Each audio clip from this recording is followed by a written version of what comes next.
discourse, but nothing to say about that. My question, however, comes from a point you mentioned, and I was wondering if you find any similarity between the Tao and the Logos in the Stoics or Western, yeah, the Stoics, you know. The Logos is not only among the Stoics, but others schools also. I have found some similarities when you were talking, so I thought of asking. Thank you.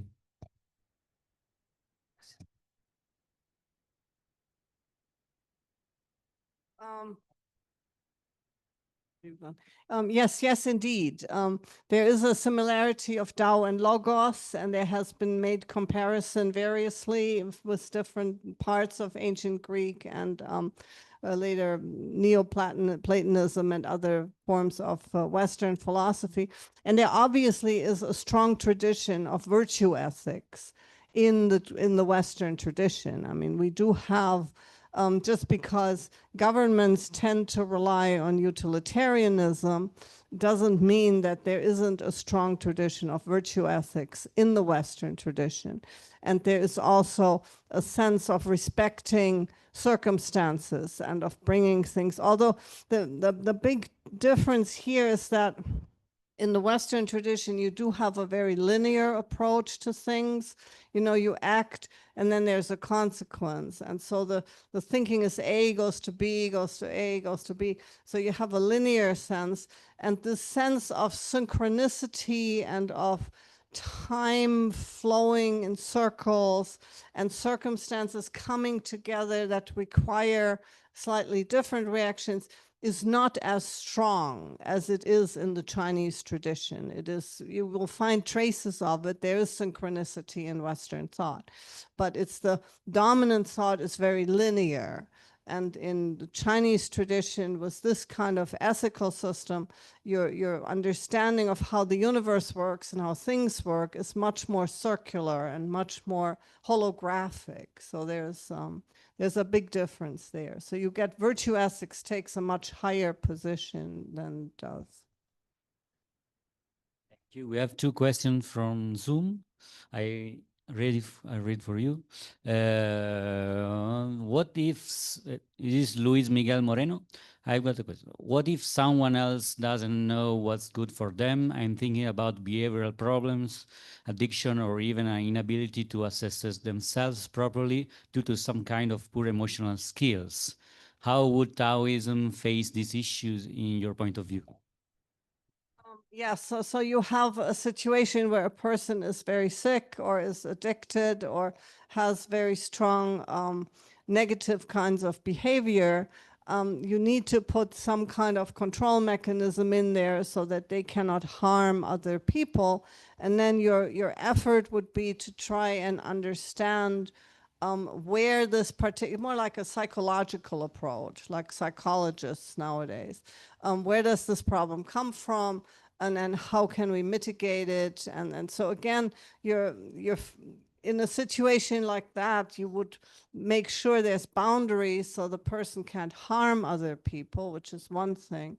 And then you would try and get in there and see what makes them tick and how can you modify, what kind of inherent qualities does that person have that can be strengthened and that may eventually lead to a resolution of the situation. Podemos alternar una aquí, una de Zoom. Entonces, ahora una de aquí, después Albert Galvani. I have like a couple of questions actually. I don't study philosophy and this is completely new to me. So I wanted to know, has there been any influx of new ideas brought by modern thinkers, or was this completely developed like, I don't know, in ancient times? I don't know how many years ago. And also, what have been like the observations or what led them to come to like this conclusions in general that, for example, there's goodness in everything that is, yeah, that forms part of the universe, digamos. Thank you. So yes, the materials go back to about 300 BC, so it's very ancient, 2,000 some years old. But both the Zhuangzi and the other early Daoist texts have been commented on and have been studied and have been developed in many ways over the years. And so you do have modern thinkers who are picking up on these ideas and who develop them in contemporary China.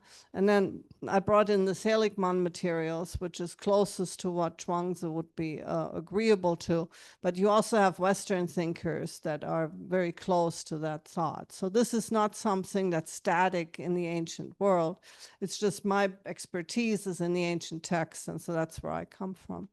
How do they figure out that the Tao is good? Is they see nature unfolding. They see the trees growing, they see the flowers flourishing, they see, yes, there's predators in the natural world, but there's like this sort of give and take, and it ends up being a balance. So it's this overall sense of things are coming together in a positive way. And then there is the self-cultivation practices that lead people to get a sense of how the universe is for expansion, that the universe is growing. I mean, if you just throw some seeds out, they grow, and it's very difficult. I mean, you can, but it's not easy to keep things limited or declining. There's patterns of growth and decline. Obviously, it's a yin-yang system. You have coming up and going down. So, but overall, the fundamental trajectory of Tao is a positive force. It nurtures. It wants the universe. It wants people to grow. It wants the trees to flourish. Thank you. One from Zoom, Albert Galvani.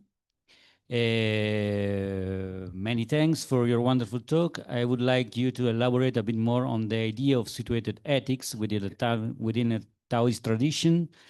It is something that can also be seen in the Analects or other texts from different schools of thought. So in that way, this idea specific to Taoism, that is, what is the particular meaning that the Taoist school gives to this idea? Yes, the idea of propensity, which is at the core of the situational ethics, comes out of the military originally, is that you need, if you're having a strategy for whatever military action you need to perform, you need to look at all the different factors, and you need to see what's the terrain and what is the weather and what are the people and what is the enemy doing. And so you look at multiple complexes, and then from there you make your decision. And so propensity is best formulated in like the Sun Tzu Bingfa in the military treatises, and then it gets expanded from there into calligraphy and into art and into politics and then into the Taoist tradition. So the Taoist ideas are not isolated, they're adopting things from the general culture. And as with most Taoist things, the same idea is being used, but it's related to the greater universe. There's always the difference. In the military, it's about military. And in the Analects, it's about social interaction. And in medical texts, it's about how the body, different parts work together. But in the Taoist situation, you include all that, you don't deny it, but you also always have the connection to the greater universe. So there's this power of Tao that underlies it and that expands on this particular concept. A couple of questions more. Paulina?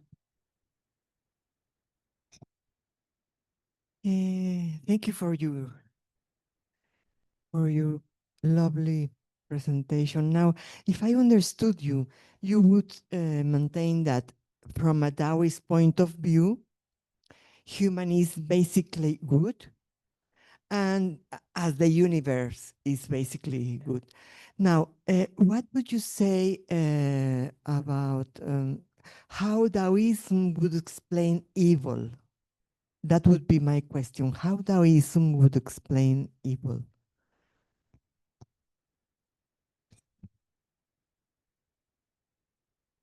Yes. So evil in the Taoist tradition is a deviation from your inherent goodness. So while you're inherently here to be productive and positive and good, there may be situations where you start to react in a like more tense way, or you start to get greedy, or you start to get aggressive, and then you get away from this inherent goodness. And then those ways of greed or aggression or political power, for that matter, which they do talk about, then becomes habitual, and you get further and further away from your inherent goodness. So it's a deviation. So it's you're getting away from Tao. And the basic saying is that Tao never leaves human beings, but human beings often go away from Tao. They go astray. So rather than fulfilling what's inherently good for you, you say, oh, there's the society says, oh, I have to have a bigger house. Then you become very greedy and you start cheating on people. And and often it's a mental, you start with the mind changes its thinking, and then your actions follow. Okay, so the time for me, I hope so.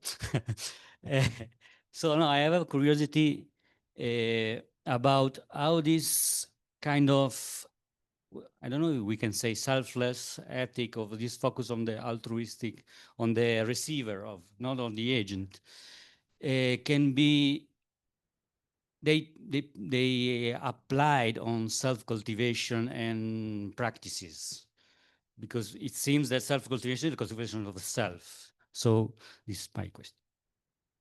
Apply for practices, yes. Yes, that's a key factor. And so one of the big differences, there's a question that comes many times, is in the West today, yoga is very popular. In the West today, Buddhism is very popular. Tibetan Buddhism, Zen Buddhism, some other, Thich Nhat Hanh, all these, all very popular. And why is it that Taoism is sort of, there, but, never gets to this real level? And the answer is just that. It's that in both yoga and the Buddhist tradition, you have a very clear path. It's like, okay, you do X and you get there, and you do this and you get there. It's linear. And so people can plug into the system, say, oh, if I do all this yoga every day, then I get slimmer and I get healthier and I get whatever, And the Taoist tradition doesn't have that. We do not have like a linear line of you do this and you get there, and you do this, you get there, and you get this. No, we have what he's talking about. Focus on the other person. So a Taoist master who teaches cultivation and practices would have some disciples, and then one disciple would be doing seated meditation. The next disciple would learn how to cook better food. The next disciple would go to dance classes. The next disciple would do whatever, practice alchemy, So there are many, many, many different practices, but they're geared towards the individual. So the master looks and sort of studies the person and sees, okay, this would be good for you. And then they do that for a time, and then they do something else.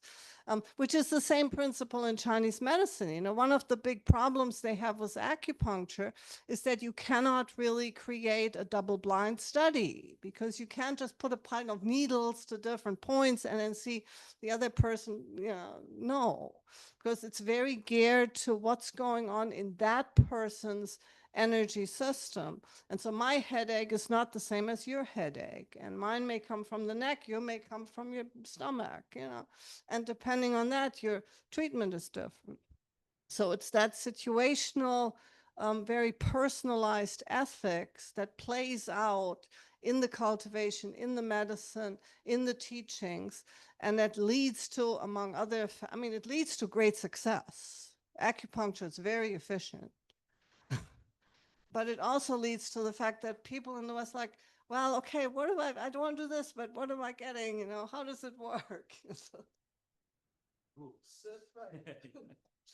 So there's another one. So we have, what time is it? Yeah, I think we have the last question from Manuel Martin.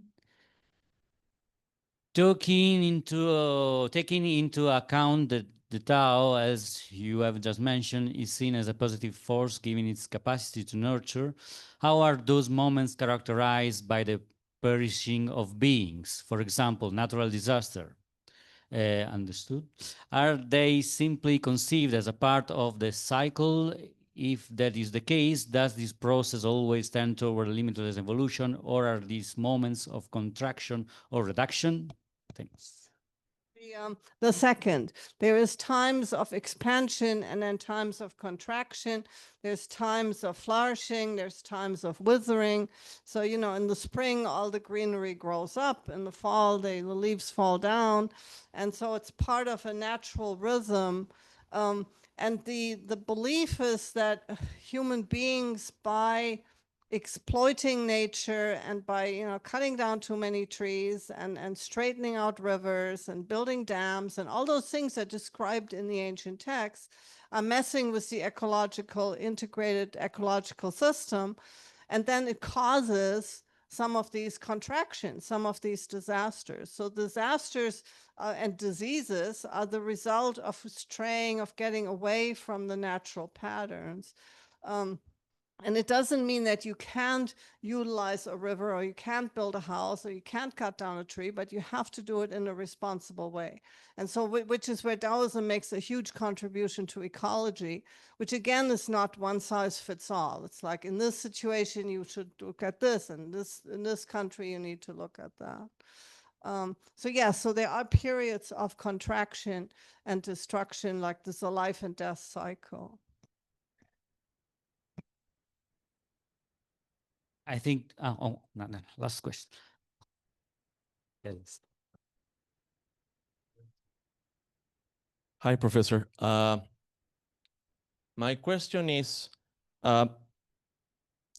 according to what I've heard, you're defending that Taoism argues that human beings are good. However, how does this idea in Taoism differentiates itself from Mencius' idea of human being naturally good, or the idea of universal love? What's the difference? And also, can we really talk about good and evil from a Taoist perspective? I understand your point on deviation. So yeah, you already answered. Thank you.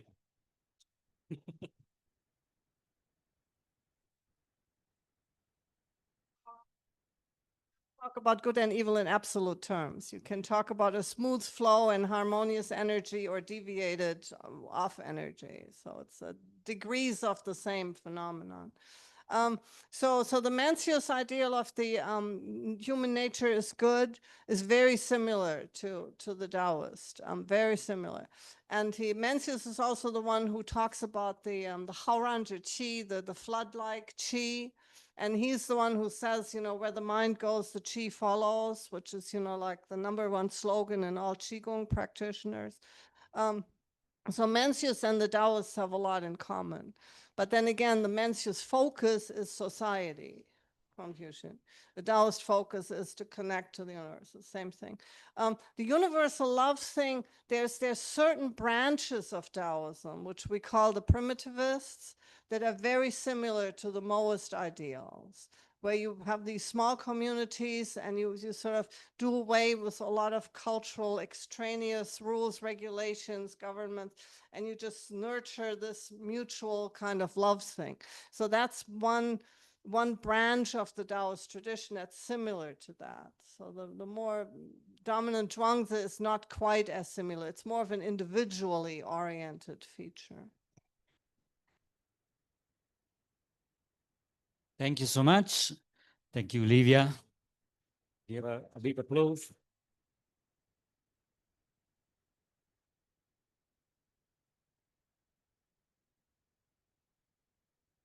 So now we have until 11:10. We, from the guys and the girls here, we take a coffee in the Confucius Institute, which is a